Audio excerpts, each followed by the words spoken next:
Welcome to Everything Co-op, bringing you information on how cooperatives can help improve your quality of life. This show is being sponsored by the National Co-op Bank, NCB. The NCB is dedicated to strengthening communities nationwide for the delivery of banking and financial services for the nation's cooperatives, their members, and other socially responsible organizations. For more information on the power of community ownership, visit ncb.coop. That's ncb.coop. Now stay tuned for your host, Vernon Oakes. Good morning, everybody. This is Vernon Oakes. Welcome to Everything Cooperative. This morning, we're in Phoenix, Arizona. It is nice and beautiful out here this morning, and we're at the National Association of Housing Cooperatives annual meeting. The National Association of Co-ops is sort of like a federation of housing cooperatives.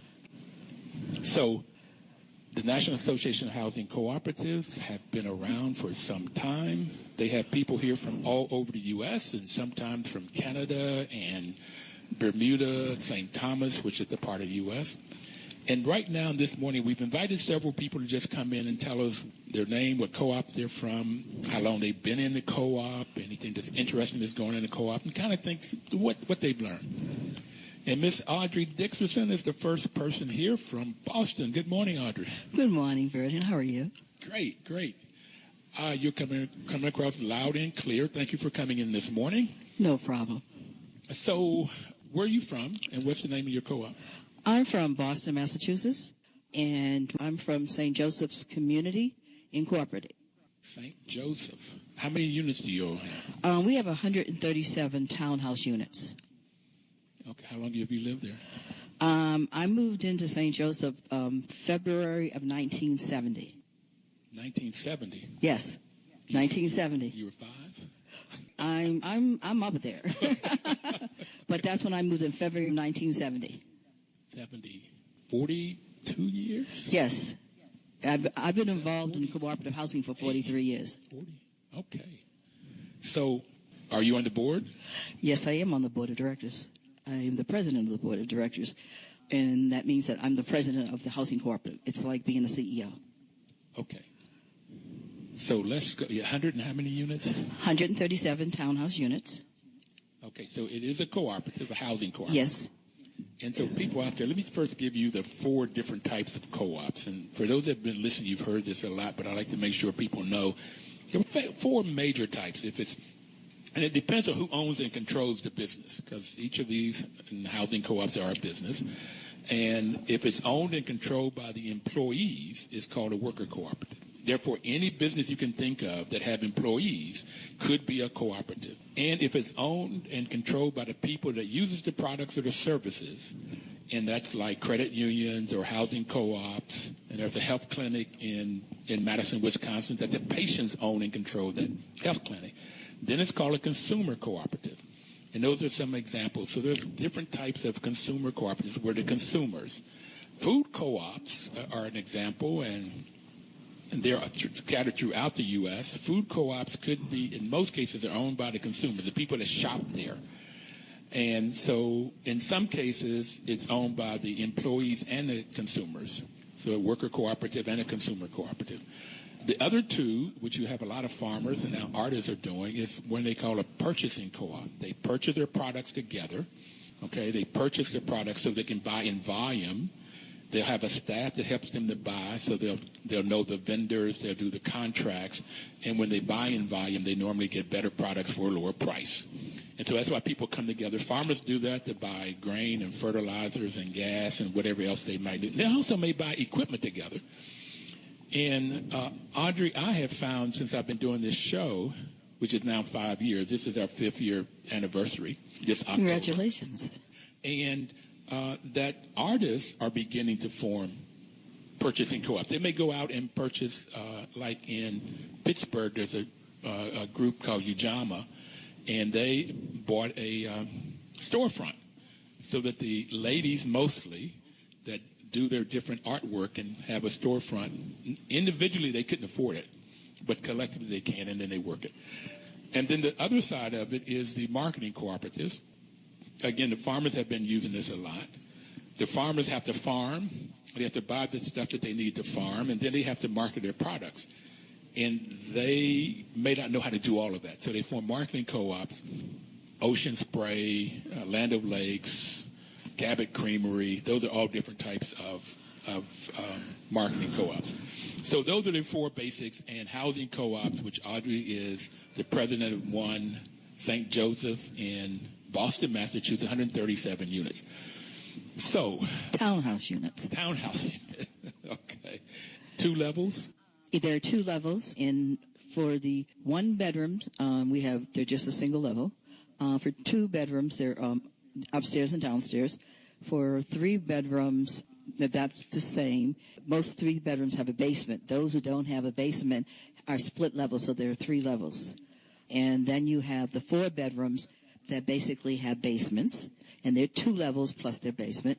And then the 5 units are 3 levels. 5 bedrooms? We have 5-bedroom units. Wow. So you have a lot of children. We have half and half. We have a lot of individuals that have lived in this cooperative since August of 1969. They still live there. A lot of them do. We have some that have passed their cooperative share over to their children or grandchildren. So we have like 3 to 4 generations living there because the cooperative share was passed on to families who qualified. So we are starting to have a lot of children. We had a lot of kids that grew up, went to college, and they're all over the country. And then we have a new group of children that are basically coming over. So for about 4 or 5 years, we didn't have really any kids. So this year we have a lot of kids running around because of these second and third generations.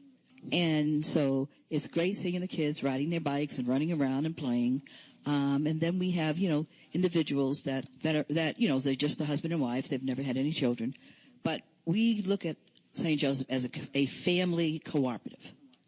Like in the olden days, the fact is that, and you may or may not remember, if someone was looking out of the window and saw you doing something, they'd call you mother. Or they'd go get you and bring you to your mother. And we have that in St. Joseph still now. Today? Yes, we have it. I grew up in Bluefield, West Virginia. Okay. And in Bluefield, West Virginia, we was on a mountaintop. Okay. Called Tank Hill. And it was basically working poor. Mm-hmm. Okay. And it's whites and blacks, and it didn't make any difference. But if somebody saw you out on the street, they called. But back then, there was no telephones. Mm-hmm. The call was, "Hey, Flory." The call. So you may get smacked out there or whooped out there, and you get it when you get home. Well, you can't do that in today's ages because of 51As and all of that abuse. But the fact is, your mama will find out about it. Yeah, and that kept us straight. Yes, it really does take a village. So you have it takes a village to raise children, and the St. Joseph stays at least a 98 to a 99% of people living there. We very seldom have units, and we have units available, the townhouse units. People scramble to try to buy into the equity within the cooperative because we are a limited equity cooperative. Okay, I'm glad you mentioned that word. So you stay occupied, 95 to 98% occupied. By owner occupied because they own a share in the cooperative. Okay, so it doesn't make any difference in a 5-bedroom or 1-bedroom. They have one share. They have one share, 1/137th. Okay. So. Okay. We started out as a 221 D3, and we paid off our mortgage in November of 2011. And hallelujah. Okay. Yes, and we voted the whole community. When you make major votes to change anything in your bylaws, the 3/4 of your members have to be there before it basically any changes. And when we paid our mortgage, it was determined that we were going to stay affordable. And that's what we did because we could have turned to condos because of where we're situated. There are a lot of stuff, condos and things going up. But we determined to stay affordable where we do have a HAP contract, which is project-based. We have individuals that are beamers, and then we have individuals that are market. So I want to go back and explain a few of these terms you've used. So a 236 D3 is the name of the section of the law that HUD had that would say that they could put up money to help to purchase or build a cooperative. Mm-hmm.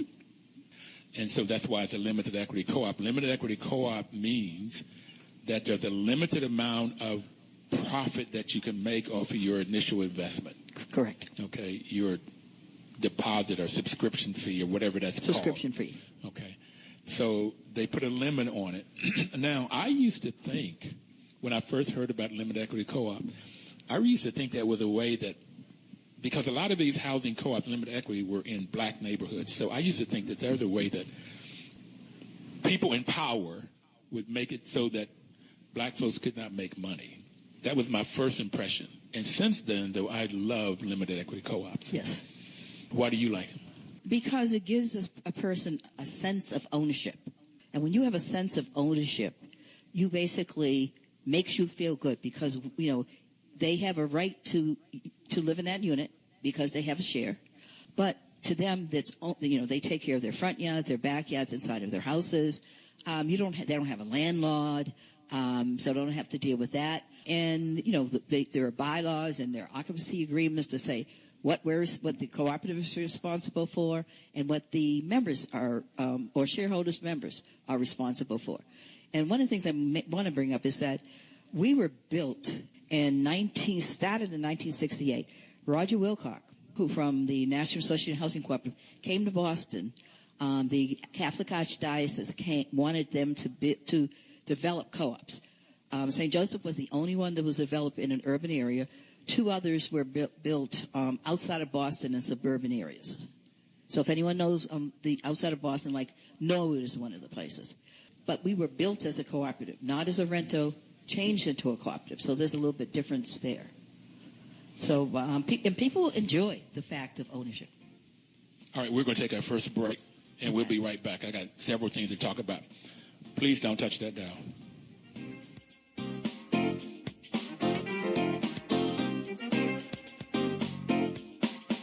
Washington, D.C.'s News Talk, 1450 AM WOL and 95.9 FM.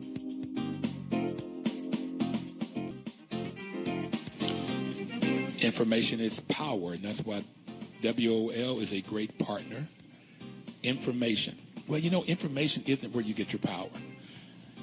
If you get the information and use it, then you have power. If you don't use it, there is no power. So one of the ways of getting power is by going out and voting. I really want to encourage everybody out there to get information, know who's running, know who will be best for your community, whether it's in Boston or Phoenix or D.C. or L.A., it doesn't make any difference.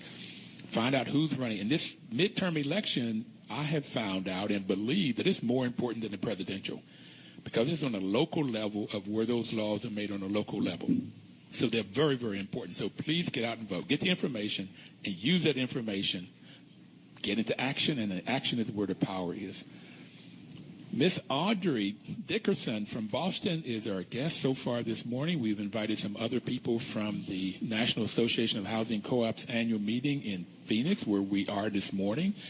It's beautiful out here. I don't know what the weather is. I heard 50-some degrees in D.C. I don't be surprised if it's 80 or something out here today. Well, it's 43 in Boston. 40, okay. Degrees. Okay. So we were talking about how you got formed using HUD. It was built as a cooperative. Roger Wilcox unfortunately passed last year. He was 97 years old. He and Herb Fisher used to sit me down at the National Association meetings and the development, and I almost literally sat at their knee and heard about history, the history. And Roger almost always started a conversation about what happened in 1954, and he would bring it up to today.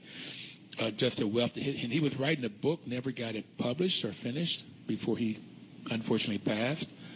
So that's a great, great history who love co-ops. Now, go all the way back. I just did my mathematics from 1970 to 2018. It's 48 years. We will be 50 in August 2019. We will celebrate our 50th anniversary as a housing cooperative, St. Joseph will. Let me know. I may travel up to Boston. There's no problem. With you guys. And if you have it on Thursday, we'll have you back live with some of the other people there. And if not, we may tape something to do in a future show. Okay, that's no problem. Built in 1968, started in 68, finished in 69. That's the time I was graduating from college. Okay. You are the president, and there's 137 units. There's one member, one vote. Yes, it is. A democratic. Democracy. So how do you get elected? In St. Joseph, we follow the Rothschild principles and then our bylaws, which states that once a year we have to have an annual meeting that all members have to attend. Sometimes they all attend, sometimes they don't. But you have to have, in order to do any business at your annual meeting or make any changes, you have to have at least 75% of your housing co-op members present at that annual meeting. How many percent? 75%. Wow, that to have a quorum, you need 75%. For to make any changes, major changes, or basically for voting. Okay. So we allow people to do proxies for those who cannot attend. One proxy per individual. So if you have someone that's working or somebody that is sick, they can submit a proxy. And that person can vote for them. So at that time, we basically have our elections. We go through business of what's we have our attorney there who talks about any issues or things if there are any happening legal. We have our CPA/auditor there to let the cooperative basically have an understanding of where we are financially, what shape we're in. You give everybody in the co-op the financials? No, we give them a statement so that they have an idea. And that comes from our CPA and our management company. They just, so that, how much money, where we are in regards to, spending and how much money, are we in the plus or are we in the minus? Well, so, I call it the financials. Yes, well, that's a financial. And our CPA is there who has already done the audit because the audit would have already been submitted. And he basically tells the cooperative, what shape we're in. And unfortunately, we're in good shape, very good shape. And members like to hear that. So the members come, and I just did a little math. You need 103 members in order to make a change. That's a supermajority. That's a change, a change, yes. Yeah, but not to elect the board, though. No, to elect the board, we have to basically have, it's the quorum of how many people are in attendance. And you take the number of people in attendance, the number of proxies that you have, the number of absentee ballots, and you basically have to have, at least in order to vote, you have to have 42 individuals present, and then along with your proxies or your absentee. And so a board member, a potential board member or existing board member, they have to submit an application, which is a 4-page application about who they are, why they want to serve on the board, what do they have to offer to the community, what skills do they have to offer to the board, what education you have, what training you have, and then the membership that's posted at least in the office, the site office, posted on with a picture of the individual so that members can come into the office and see who's running and read about them. Because in our bylaws it says that nominations cannot be taken from the floor. So to have that out there, we encourage individuals to run for the board because it's important that people basically take the power in regards to being there to make sure that the member shareholders are the ones that basically makes the rules, policies, and everything, and someone else is not making it for them. Amen. So that we have an election. We have our attorney there who runs the election. They vote in a board of some members that are called to take in to count the votes. And each person running gets up there and they have 3 minutes to talk about why they would be great to be a member of St. Joseph. And after that, the votes are collected from the members. The inspectors, the elections inspectors, they take the votes, tally the votes, and bring it back and give the information to the attorney. And the attorney basically states who is now either stays on the board, who is on the board, or who the new board member will be. So what I'm hearing is the 137 members, owners, they live there, they own it.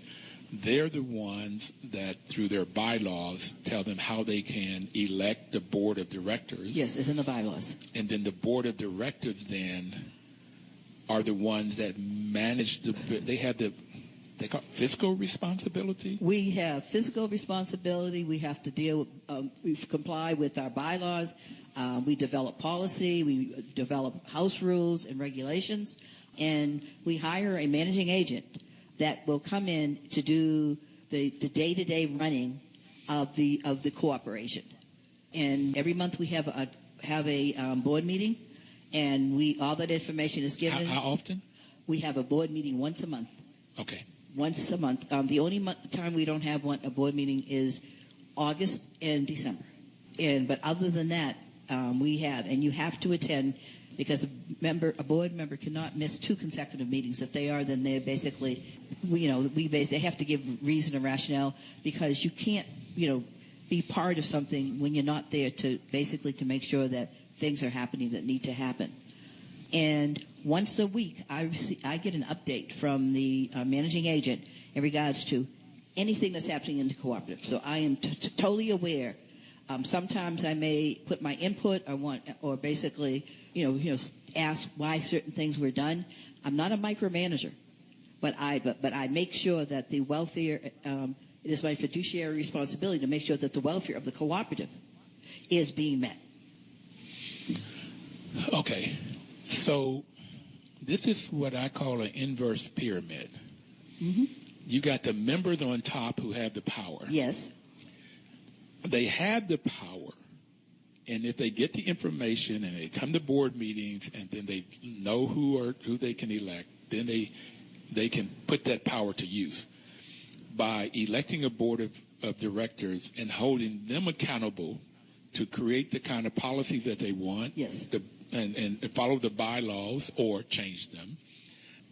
And then the board, as you say, they have all of the responsibility for this business. Yes. Whether that is, what's the financial, are you profitable or are you losing money? Right. And are people living by the rules or not? And how we deal with that is that we have committees. We have an audit finance committee, which is a very active committee. And so that twice a month, we meet with the managing agent. We have all the financials, and we have our treasurer chairs that, and they go over everything: accounts receivable, accounts payable, checks are signed off on that time. After all the documentation, we have a capital improvement committee where board member, the assistant vice president, and another member of the board, they work with the property facilities manager and our managing agent and a construction management company to deal with any capital work that needs to be done. And they also basically make sure that the needs assessment that we did the prior year is basically being adhered to in regards to us making sure there's certain things that need to be done that were identified that are getting done. We have a membership committee that basically takes in interviews the individuals that are applying. They go out and do home visits, and then they come back and give recommendation to the board of directors. All right, before you go to the next one, Mm-hmm. I want to go back to your finance committee and then talk about your membership committee. I heard you say you all meet twice a month.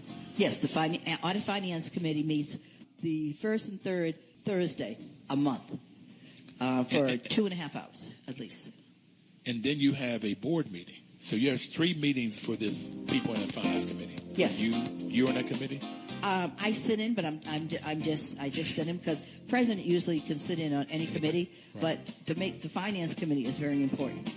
And that was started.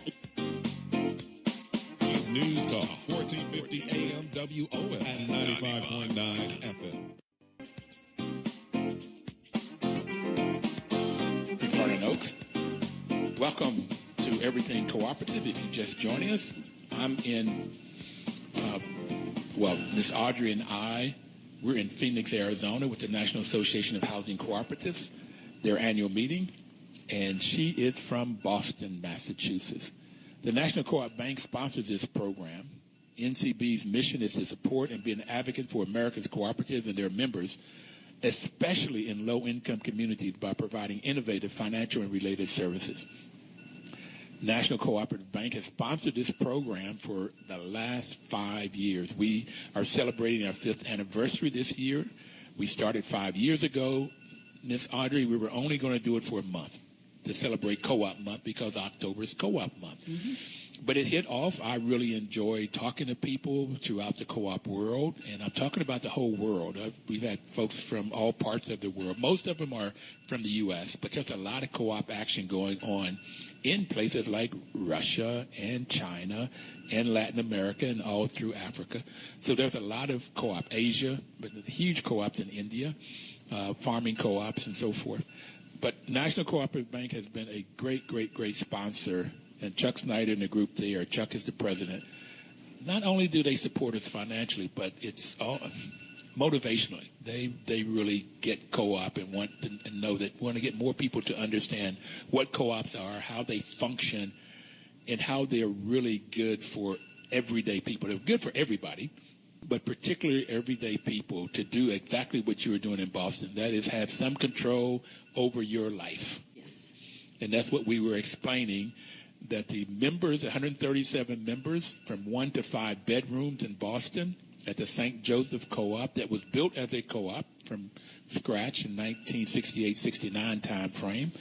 They're going to celebrate next year 50 years of being in existence. And I told her when they do it in August of next year, that invite me up. I'd like to come on up to Boston. August is a good time. I don't know about January or February, but so at these 137 members, you need about 30% in order to have a quorum to have a meeting and have elections and make decisions. Yes. But if they want to change something, like change the bylaws, they need a supermajority, which is 75%. That's like 103 people they would need, or proxies, or absentee ballots. Mm-hmm. It looks like, from everything that Ms. Audrey is telling me, they are run extremely, extremely well. I've been managing co-ops now for 25 years. That's why I learned about them. And I have found, Ms. Audrey, that what it takes to have successful co-ops is a good governance. They have to have a good board, and a good board first. And then they have to have good management. And it doesn't make any difference if they are self-managed or have a site manager or if they have a third-party management company. But they got to have good management. And what I call good, Ms. Audrey, is when they have knowledge, which you're learning here in Phoenix. You have knowledge and integrity. And of those two, the most important is integrity.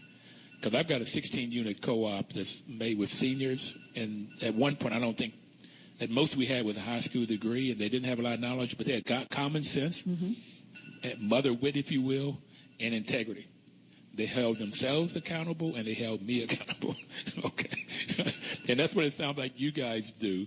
So we were talking about the finance committee before we went to break, and you said that you all meet twice a month. Yes. And like the treasurer's in charge of that committee, and then the board. So she at least has 3 meetings a month. She has a board meeting and these 2 finance committees. I have more meetings than that. You do? Yes. And sometimes my vice president also. Okay. One of the it's important. One of the things you talked about, your third party.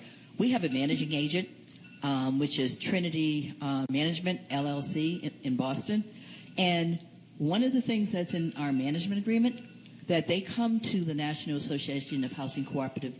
They basically take the registered cooperative managers course. They basically come yearly. The property manager and the person that supervises the property management, because we have a managing agent that knows about cooperatives. They may have not when they first came in, but the fact is that they have a sense of cooperative housing. And that's very important because we did not want to be run as a rento. Because a lot of people, they look in, because there's not a lot of cooperatives in Boston, and you have some managing agents that basically try to run a cooperative like a rento. That's one thing that has never happened. We did have it at the very beginning, and we basically terminated that contract. So when you say they were managing like a rental, give me some examples. The fact is that they were basically telling that board, and that was a while ago. That was maybe 15, maybe 20 years ago. They were basically, calling us tenants and trying to basically tell us what to do. Had no sense of money, because it was the co-op housing was new and there wasn't a lot of information until the board started going to the conferences, the National Association of Housing Cooperative and the Midwest Association of Housing Cooperative.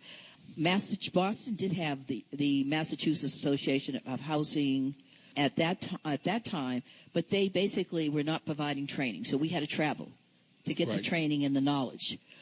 So that's one of the things. After a board member is on the board for 1 year, that next year they go to conferences, and I basically select all the courses that individual has to take. Because they're not going on vacation. They're going there to learn, to bring back to the cooperative, to better our cooperative. So we're going to talk about some of those classes after the next break. Mm-hmm. But you mentioned a couple things. You mentioned the finance committee, yes, and then you mentioned membership. And one of the difference between a condo and a cooperative is that membership committee.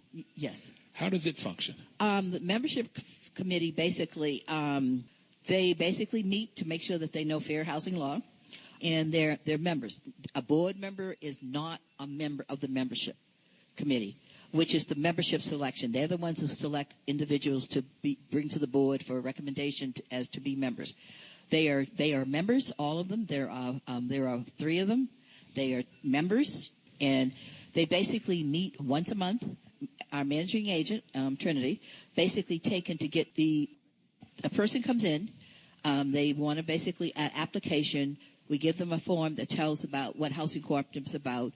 The person comes back, and they're interviewed by the property manager, site director, mm-hmm, and then she puts together the file. She takes and submits it to the membership selection committee. Membership selection committee interviews that individual and the entire family. At that time, the entire family has to take part in an interview. Oh my! And then they do a home visit. Okay. They go out and do a home visit. And then they meet, they put all their information together, and they present the information to the board of directors, who basically can accept that recommendation or find cause not to accept that applicant as a member. Okay. So I'm going to go back a minute. You got the members on top. They elect the board of directors. Yes. The board of directors then has a lawyer that reports into them. Yes. They have an auditor that reports into them. CPA, yes. And then they have committees. Yes, we have committees. Okay, so we've talked about the Audit and Finance Committee and the Membership Committee. So after the board then also hires a management company. Yes, we have to do the day-to-day running to make to follow the policies and regulations that have been developed by the board with membership involvement, and so that we have a site director, we have a property facilities manager, we have facility specialists, we have an assistant property manager, so that those individuals do the day-to-day running, and to make sure that all policies and regulations and anything that anybody that basically any agency that we have to apply, like MOR or HUD because of the HAP contract, that they are in compliance with that, with whatever the rules and regulations of that agency, and that's a funding agency. So you hire the management company. You just laid out what their responsibilities are. Yes. Basically to implement yes. what the board tells them to implement. Correct. With the budget and the bylaws and house rules. Right. Okay. So, but one of the things I want to go back. Okay. When we do with the monies, when a check is written, it has to have 2 signatures. One signature from the management company, and one from 2 signers. There are only 2 signers on that can sign, the vice president or myself. So no check will be processed unless it has one signature of the board the board president or vice president, and one signature from the either the controller or the CEO of the management company. So that's very important, because we want to control our accounts receivable, and that audit finance committee, they take into look at those payables, those receivables, and to make sure that and before any checks are signed. So you do have to have those checks and balances. Yes, we do. All right. And so you hired a management company. Then that management company hires staff and vendors. No, the vendors are selected through the site director. Not the site director, the property facilities manager, who is on the board of the Capital Improvement Committee, which is run, 2 board members co-chair that, and so that any major capital has to basically be worked out through the committee, because we hire a construction management company. We have the vice president of facilities, of the managing agent. We have the site director, our property manager, and we have 2 members of the board who co-chair it. And they basically look at any capital that has to happen. Basically, they want to see any bids the bids before and have everything explained. Mm-hmm. And they have to initial off on anything before I will sign off on any contract. So when I mentioned vendors, you went to capital improvements. I was thinking about trash collection, everyday maintenance kinds of. Yes, that's done by the managing agent, the site director. Yes. Right. Okay. And so you have 2 different types. You have the capital improvements that could be replacing roofs, replacing windows, pavement, refrigerators, gutters being cleaned, landscaping, you name it. Okay. And so you have a process for that. What other committees do you have? We have a committee that's called the ELM Committee, which is Energy, Landscaping, and Maintenance. That committee basically walks the property at least once a month, except in maybe December and January and February. And they look at things that may have not been caught by the property facility, or the site director. And they look in backyards. They basically walk around, and they come back and meet with the facilities director and the site director in order to determine what needs to be done, what they saw, and so that it can basically be incorporated within what the day-to-day runnings of things that need to happen in St. Joseph. All right. So you got these committees, and everything functions. Everybody knows what's going on. Mm-hmm. And how often do you have a membership committee? I mean, a membership meeting. All of the members are invited. A total membership meeting is annual meeting. Okay. That's once a year. That's once a year. The first Monday in April, every year. Okay. And then if there's a need for another meeting, if something comes up that we need to meet, we call a special meeting. But we haven't had to do that for years. We're going to take our break right now. We'll be right back. Please don't touch that dial.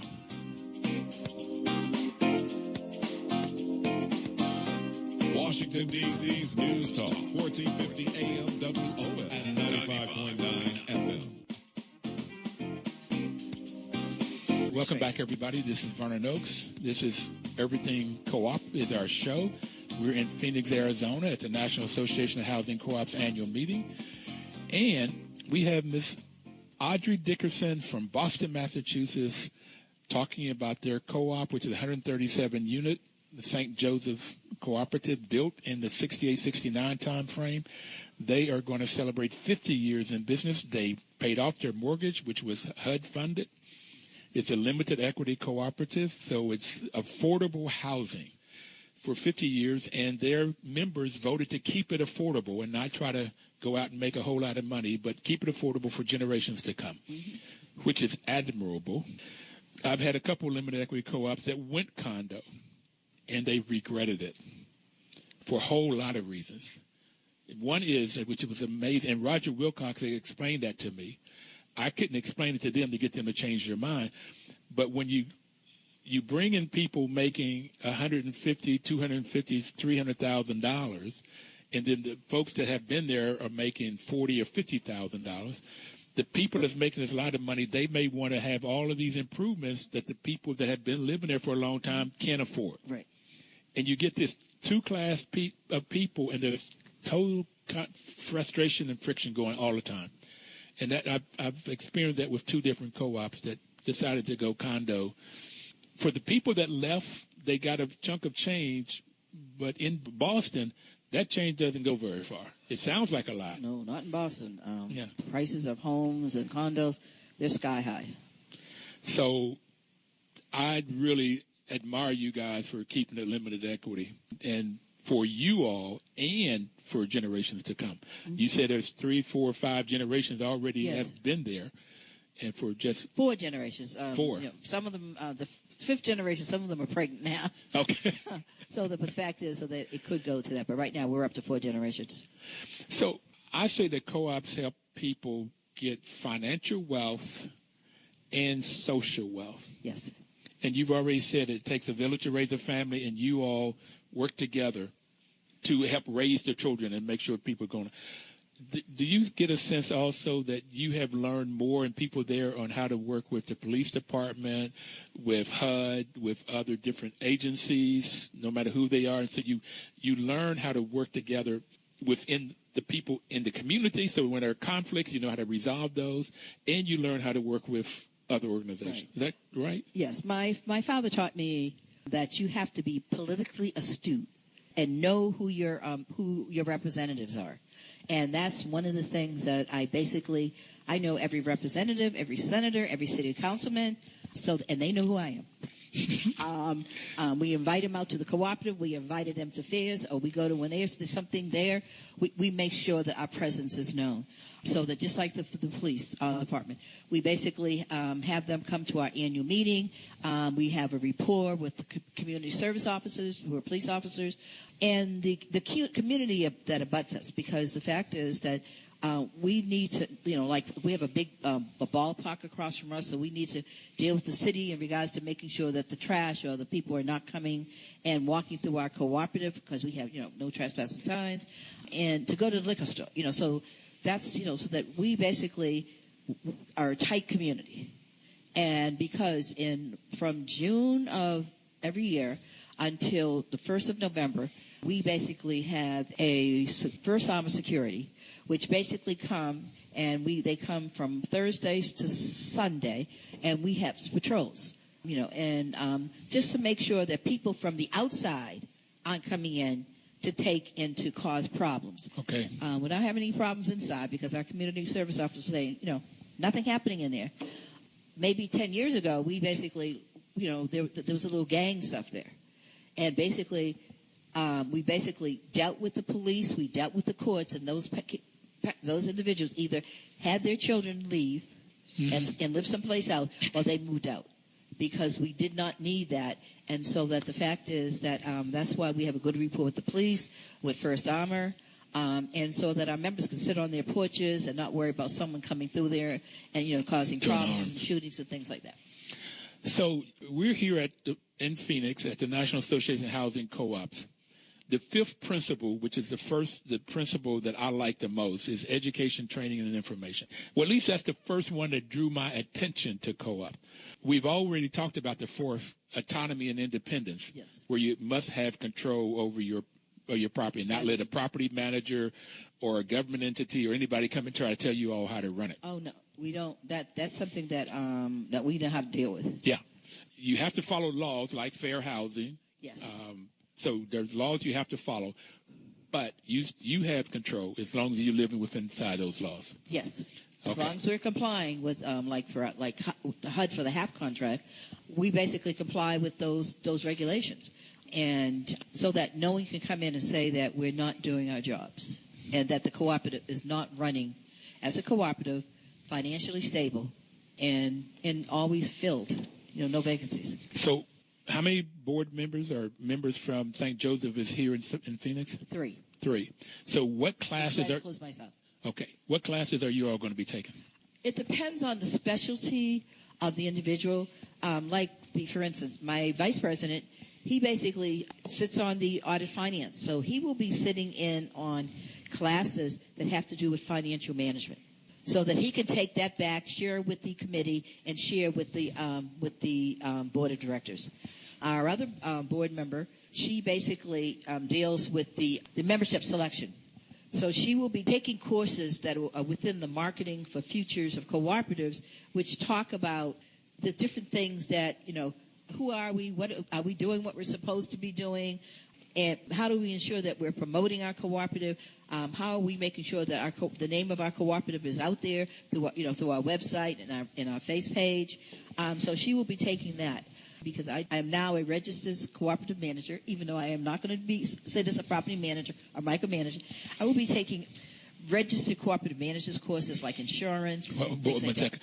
Registered cooperative manager, which I'm one also, it's the NAHC, National Association of Housing Co-ops designation. It's to help managers, particularly was designed to help managers understand co-ops. And we already talked about the difference between a co-op and apartment building, a little bit about the difference between co-op and condos, but to really understand how to allow the members to elect a board and the board to really run and hold the management accountable and the management do the day-to-day. So it's a fascinating program if anybody out there really wants to understand and running of co-ops. It's the Registered Cooperative Management Program, RCM, through the National Association of Housing Co-ops. So what classes will you be taking? Okay, I will be taking insurance issues for management, because I need to know, what would be the issues for insurance issue for management. I will be taking legal issues for management, because I need to know that. So that if somebody says, oh, we need to do this, I basically have an understanding of what they're supposed to be doing, so that I can basically feel more at ease when something is presented to me. I have a better knowledge of that. I will be taking stabilizing energy, which basically we have that. But I want to see if there's anything else out there that basically may be better than what we're currently using. And I will be taking a course for board members only to understand the RCM and what they do. I'm now an RCM. I basically want to sit in on that so board members can get an understanding of what I just went through in regards to and what knowledge I had. And then our profile director, from Trinity Management, she will be taking courses like what tears down your community, your cooperative. She will be taking courses on public policy, trends, things like that. So that the schedule I have in front of me now shows that just about every course is scheduled, because my board members and myself will take 5 courses each during this 2 days of conferences. We will take 5. So that means from the morning till the end at 5:15, we will be there, so that we will get that knowledge. We'll basically take that back to the chairs of different members. We will meet with the board and go over this, and then anything that basically should be shared to the entire community will be sent. Put down and sent out to our membership through our newsletter, which we have every other month. We do a newsletter for our members, so that they are aware and knowledgeable of what is happening in the cooperative, what are some trends that are happening that they need to be aware of. So we take to do that with the newsletter. Sometimes our newsletter is a thick one, because we go through everything, so that they'll get information from the property manager, the property facilities manager, the management of the capital improvement committee, the audit finance, so that information that they need to be, because as members, they need to be knowledgeable. So we need to not just educate the board, we need to educate the members. Right. Now, do you evaluate the management company, or do you evaluate yourselves? Yeah, we evaluate them based on what they're doing or they don't do. And if there's an issue or a problem, then we meet with the profile director and the chief executive officer of Trinity Management, and we go over any issues or concerns that we see, or if we need clarification. Audrey, thank you very much. It's been wonderful to talk to you out here in Phoenix, Arizona. And thank you for asking me. We're through. I really appreciate you, and I already give you an A+ for managing your cooperative, and just people having a great time. Thank you very much. Real quick, we received from the NAHC last year Star Cooperative Award. Thank you very much. We'll see you everybody next week. Please live cooperatively. Washington, D.C.'s News Talk, 1450 AM WOF and 95.9